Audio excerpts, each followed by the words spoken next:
love you anyway, Elvis. It's a shame you never realised that early on in your life. They never loved you. They wanted the fame and fortune. What are you going to do?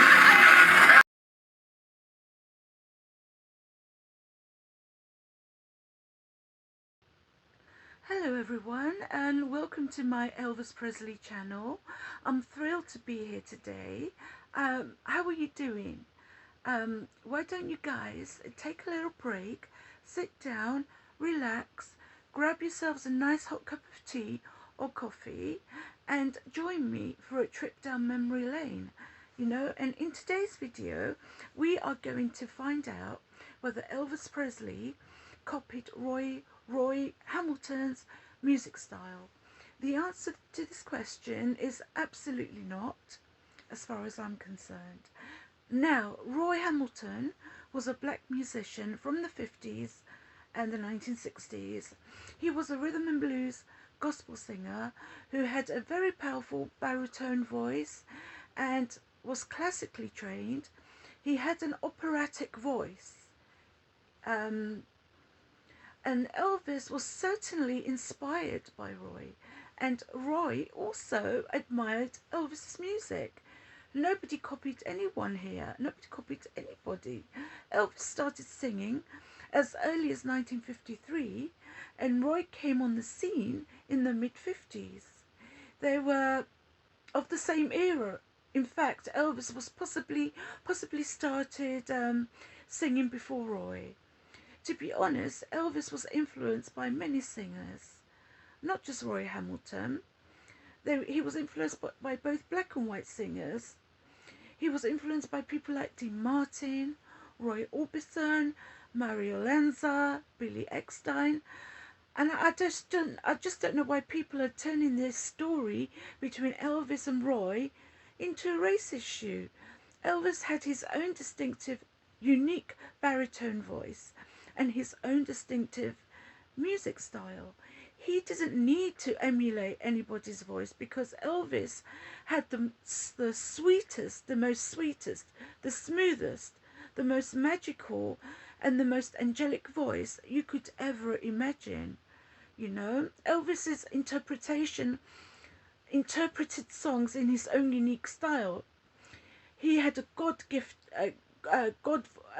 God-given voice.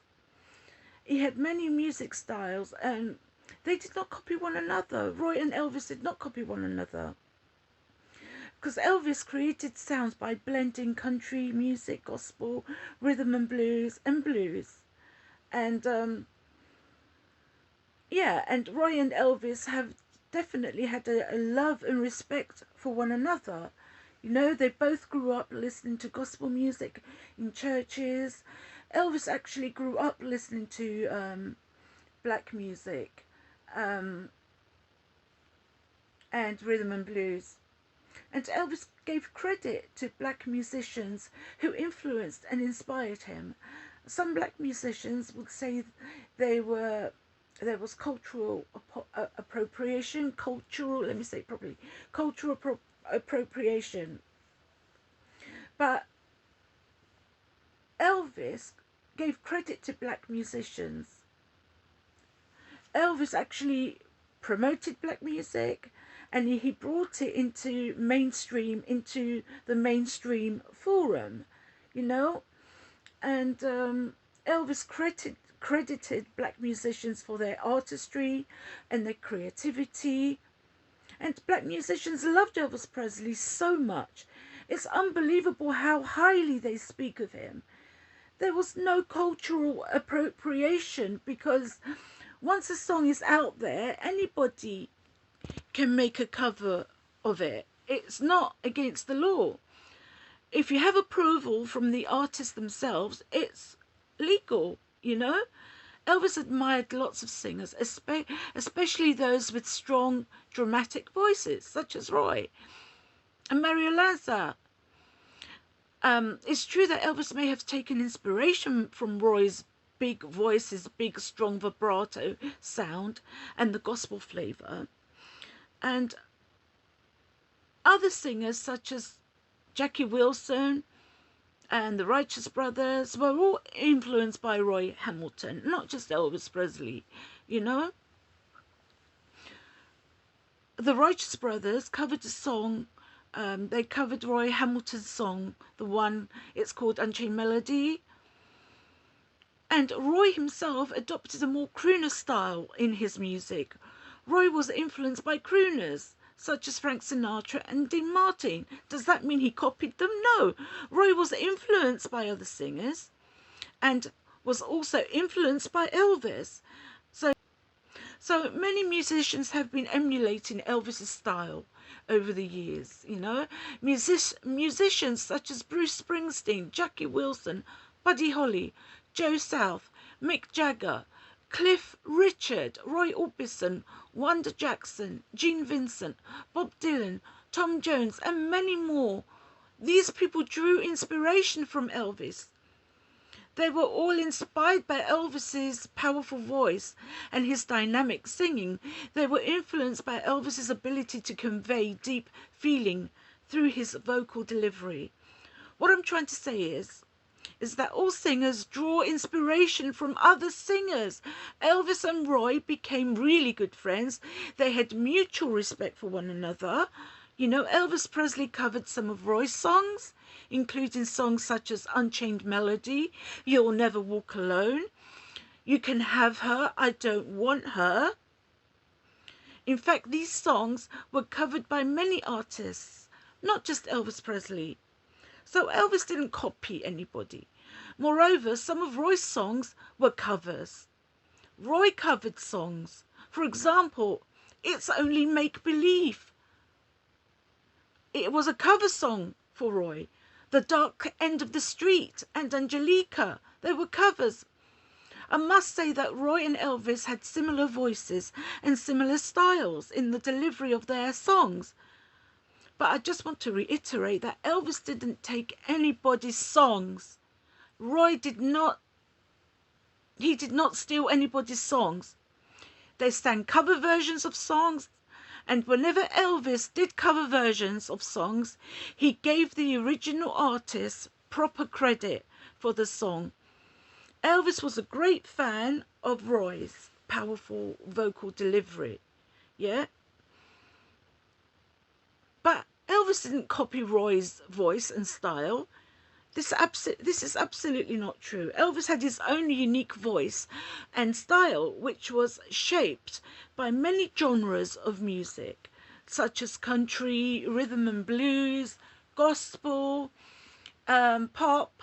Elvis had the ability to transform songs by adding power, passion, you know, to the songs. He was able to convey deep feeling through his vocal delivery. Roy also had this ability to transform songs. This was a trait they both shared. It was not copying. Roy and Elvis drew inspiration from each other. However, in 1969, Elvis and Roy met at the American Sound Studios in Memphis. They were both recording songs at the studio on that particular day, and during their meeting, I'm sorry, just 1 second, there's a phone call coming through. Sorry guys, 1 second.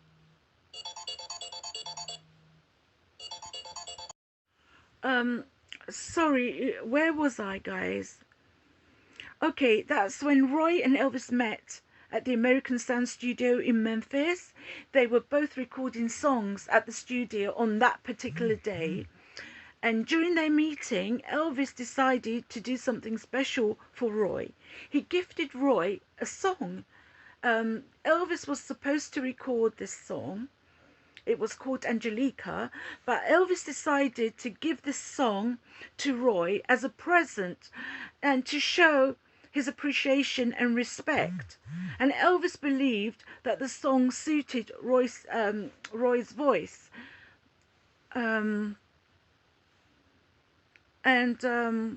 Yes, Elvis believed that the song suited Roy's voice, And also he hoped that the song Angelica would help revive Roy's career, which had slowed down due to health issues. But unfortunately, Roy Hamilton passed away just a few months later in 1969 due to a stroke. In fact, Elvis covered Roy's medical bills and his funeral costs because Roy did not have enough funds to pay for his medical bills.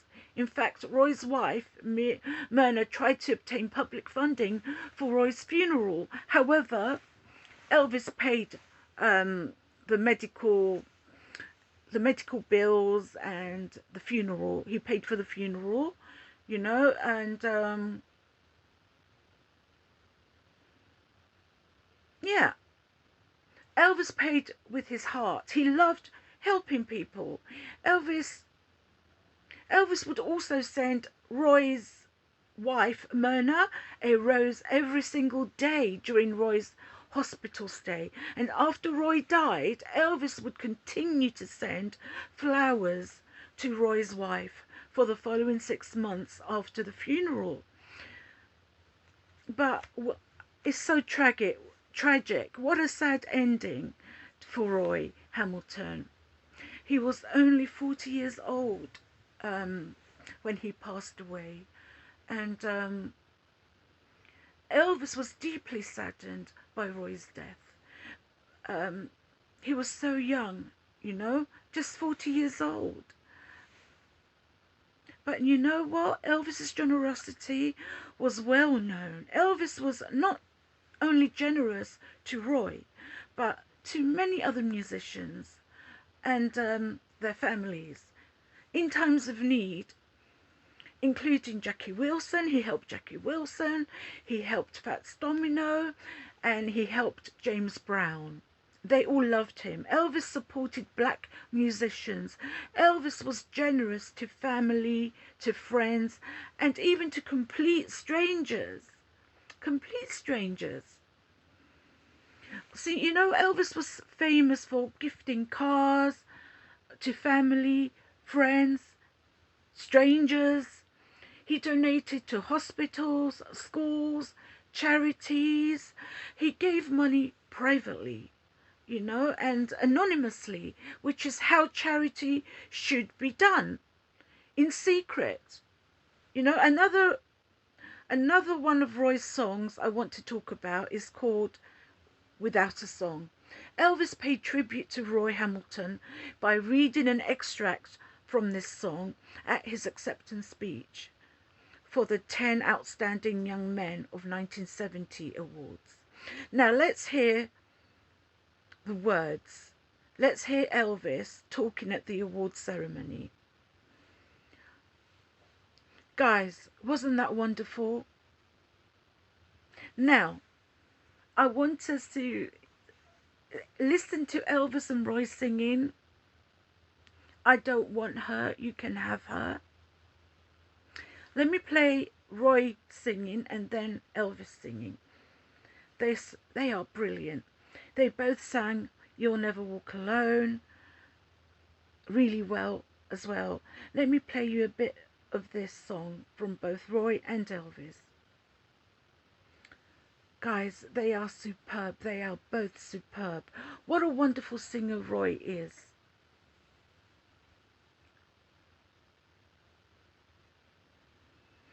I only discovered him recently,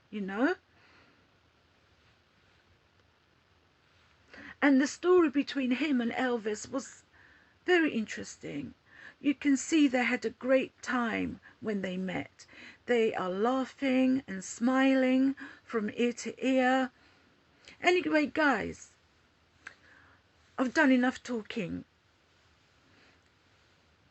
Anyway, that's it from me for now. So, thank you very much for stopping by my channel. If you enjoyed the video and you love Elvis Presley, please like and subscribe. I would love to have you on board, Before I go, guys, I'd like you to listen to Roy Hamilton. It's a song called The Secret Path to Love, and he really does sound like Elvis Presley. Oh my god.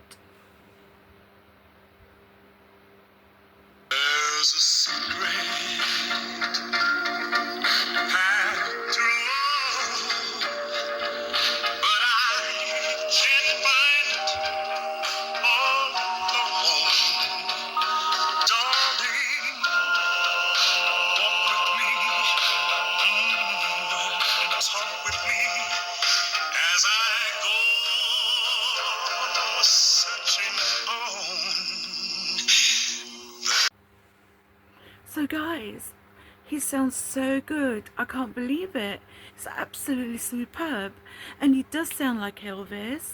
And if you do not know Roy Hamilton, please check him out, because he's one of the best. He's actually the best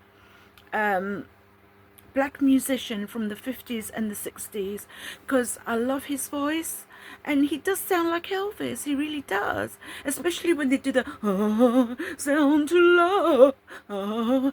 So this